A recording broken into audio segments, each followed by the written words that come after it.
pessoal, bom dia, tudo bem com vocês? Então hoje nós estaremos falando um pouquinho sobre as diferenças entre o defensor público e o advogado. Ambos têm um papel fundamental na população para defender os direitos dessa população, né, as garantias e direitos, mas ambos atuam de formas distintas, né? O defensor público, ele tem um cargo público, já o advogado, ele é particular. Então, eu queria saber, doutor, sobre as diferenças com relação, por exemplo, à atuação do advogado. Ele pode atuar em todas as matérias de âmbito estadual e federal, por exemplo? Então, em todas as matérias ele pode, desde que envolvam aí direito de particulares.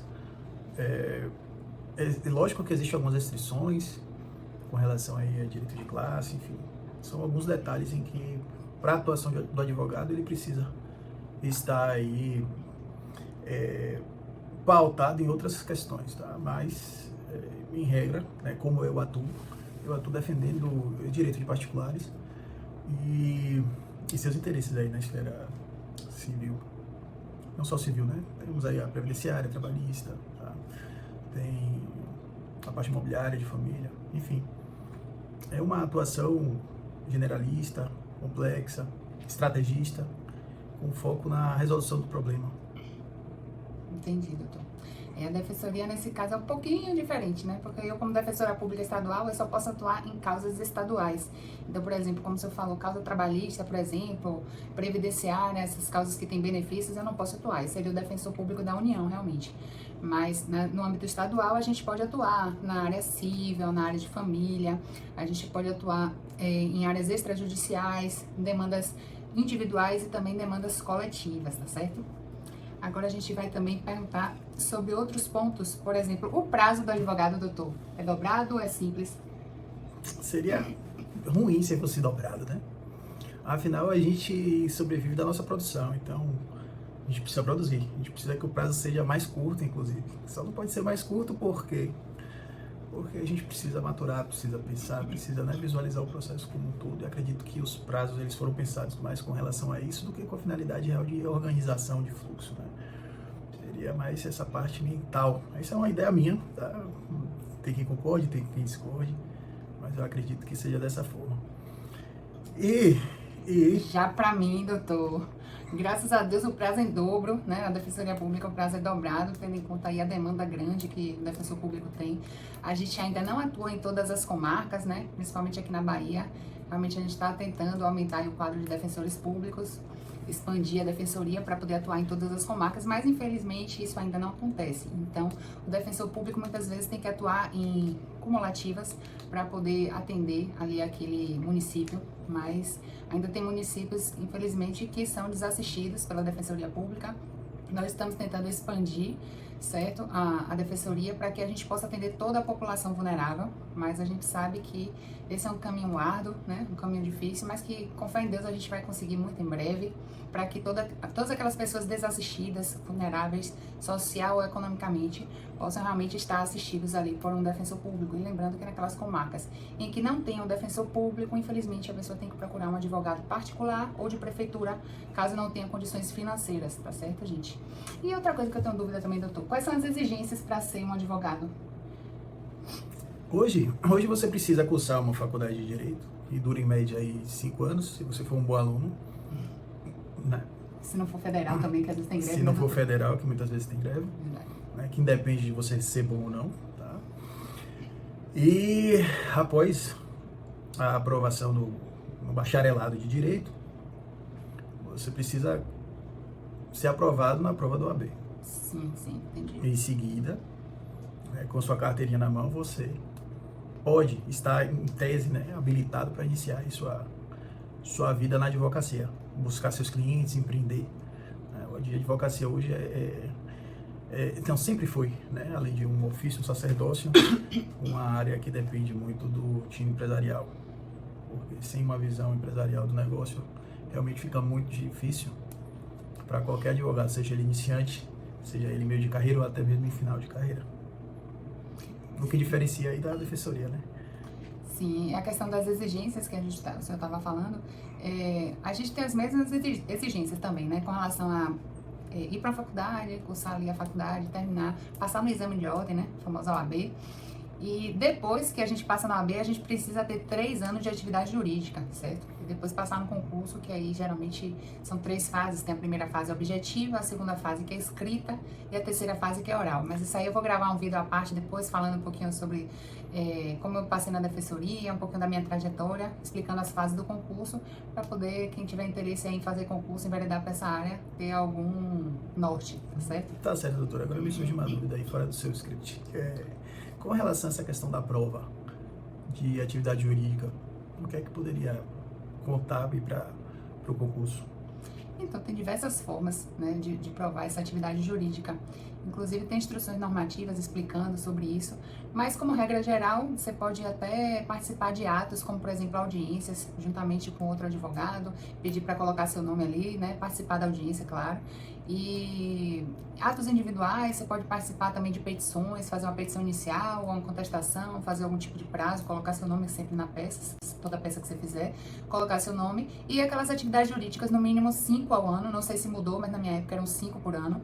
Você precisa ter realmente a sua assinatura, e ter pelo menos 5 atividades jurídicas. Ou caso você exerça algum cargo aí relacionado à atividade jurídica, e você pede para a empresa ou para o órgão público aquele atestado de que você realmente compareceu durante aquele ano naquele serviço público, tá certo? Perfeito.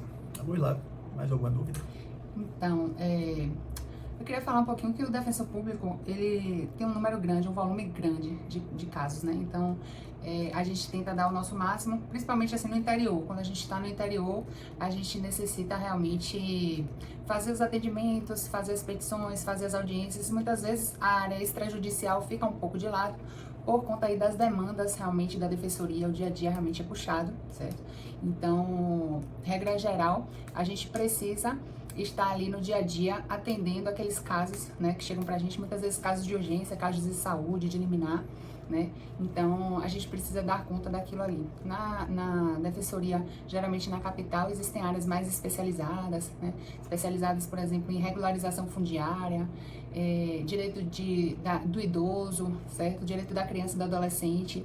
São causas que a defensoria abrange, né? Porque a gente atua com pessoas realmente vulneráveis, social e economicamente, pessoas que ganham até 3 salários mínimos ou que realmente não têm condições de pagar um advogado particular, seja porque estão endividadas, né, que é o caso superendividamento hoje vem se falando muito. Às vezes a pessoa ganha até mais de 3 salários mínimos, mas está com o salário totalmente comprometido ali, com empréstimos consignados, dentre outros. Então, nesses casos, a defensoria também pode atuar, né, pessoas jurídicas que estejam em situação de vulnerabilidade, né, em situações de hipossuficiência econômica, perdão, também podem realmente ser assistidas pela defensoria. Então, não só atuação individual, como atuação coletiva também. O defensor, ele atua como cursos vulneráveis também, em ações em que precisa ser guardião daquelas pessoas vulneráveis, mesmo que o defensor público não seja parte ali naquele processo, mas ele pode atuar em demandas coletivas, defendendo ali aquela pessoa, propondo recursos, pode ter estudos direcionados, pode ajudar ali aquelas pessoas, né, a terem êxito ali naquela ação, em várias causas sociais. E a gente também conseguiu recentemente pelo STF a garantia do poder de requisição, que é muito importante, o defensor público poder requisitar documentos, certidões, Maravilha, né? Com certeza, tanto instituições públicas quanto privadas, a gente tem esse poder de requisição para que as demandas extrajudiciais sejam mais rápidas, ou mesmo as judiciais, que a gente possa ali estar requisitando esses documentos, certidões, de forma que aquele caso possa ser mais célere, tendo em vista que o defensor público realmente ele tem uma demanda muito grande. Então esse poder de requisição ajuda muito no dia a dia. Muitas causas são resolvidas de forma extrajudicial, e um dos casos também que a gente tem na defensoria de atuação extrajudicial é a campanha do DNA, né, do pai responsável. Então, aqueles casos em que a criança não tem o pai na certidão de nascimento, só tem o nome da mãe. A defensoria também atua realizando exame de DNA para aquelas crianças que não têm o nome do pai. Então, isso é muito importante para a população que realmente não tem aí condições de pagar um exame de DNA de repente para fazer ali, né, o possível genitor dessa criança, o possível pai. Então, a gente também atua fazendo esses DNAs, tá certo, gente? Tem mais alguma dúvida, doutor? Eu queria saber também se vocês têm um poder de requisição. A gente tem o poder de notificação. O máximo que pode fazer é notificar, né? Se a outra parte ela tiver o botão de responder, facilita demais, né? Se o advogado da outra parte tiver, né, A veia conciliatória também ajuda bastante. Então, essa parte de requisição formal, por ofício, isso é só para defensor público, advogado público. Mas o bom é que vocês têm mais tempo, né, doutor? Tem menos demanda, então o caso de vocês é mais individualizado, vocês têm essa vantagem, né? Em tese, porque assim, cada caso, né, em regra, por sua complexidade, né, ele demanda muito mais tempo do que um caso simples, né, que em regra vocês estão mais habituados a lidar. Não que vocês não peguem casos complexos, mas a maioria, né, com que vocês lidam, certamente, são situações mais corriqueiras. Sim. E nós aqui, né, do lado de cá, precisamos nos dedicar, estudar, se atualizar. Não que vocês não estudem, não é isso que eu estou dizendo, tá? Mas se aprofundar naquele tema específico para poder prestar o serviço direcionado, né, de excelência, auxiliar, né, da melhor forma a instrução processual e conseguir um êxito, né? Porque, querendo ou não, doutora, apesar da gente, né, em tese, ter menos demanda, sobrevivemos dessas demandas. Sim. E dependemos desses resultados. E sem eles, o plim-plim não acontece. Sem plim-plim, você fica ué e eu também. Então, então a gente depende do plim-plim. Pois é. Já vocês só precisam esperar o dia primeiro, né? Porque diferente do advogado, gente, no caso eles têm que ter os honorários, né? E a gente é pago pelo Estado. E no caso, a gente dispensa a procuração, o que a gente apresenta é a declaração de hipossuficiência, comprovando que aquela pessoa realmente não tem condições de pagar um advogado particular, e daí a gente consegue entrar aí com as ações iniciais, tá certo? Aqui hoje a gente deu uma pincelada, né? Existem outras diferenças, existem outras coisas que a gente não vai se aprofundar aqui, porque hoje realmente foi só pra gente ter um bate-papo aí, mais ou menos, pra vocês entenderem sobre a diferença do defensor e do advogado. Lembrando, quem quer fazer concurso para defensor público, eu vou soltar um vídeo em breve sobre a minha trajetória e sobre como passar no concurso público. Quer dizer, eu vou falar sobre o que aconteceu comigo. Claro que cada caso é diferente, cada pessoa tem uma história, né? Cada pessoa tem aí a sua trajetória. Mas a gente pode estar ajudando aqui no que for preciso, tá certo? E você que quer advogar, conte comigo. Advogado de carteirinha, OAB e tudo. Obrigada a todos, gente. Se inscrevam no nosso canal, curtam, compartilhem. Agradecemos a todos por mais um dia. Obrigada, tchau, tchau. Tchau.